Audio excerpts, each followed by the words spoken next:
HPV ehk inimese papilloomiviirus on selline viirus, mis põhjustab emakakaelavähki. Minu õde sai emakakaelavähi diagnoosi, kuna haigus oli nii kaugele arenenud, et operatsiooni ei olnud enam mõistlik teha, siis oli ravivõimalusteks kiiritusravi ja keemiaravi.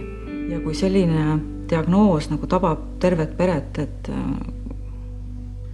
see tundus selline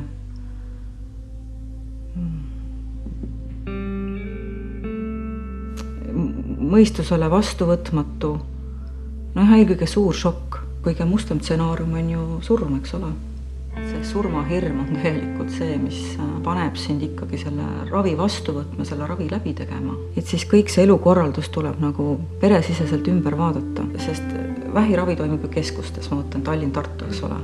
Ja hirm tuleviku ees, et see on nagu põhiline, mida inimene sellel haiguse ajal võib nagu kogeda, et sa tegelikult ju ei tea, kas see lõpp on õnnelik või ei ole.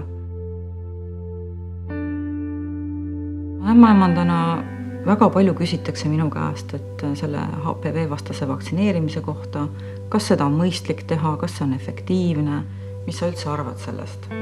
Oluline on siin see, et see teadmine, et emakakaelavähi vastu on võimalik juba ennetavalt teha vaktsiini, et siis selle HPV vastu, et nakatumist ei õnnestu ära hoida kondoomi kasutamisega ja nakatuvad ju enamus täiskasvanutest.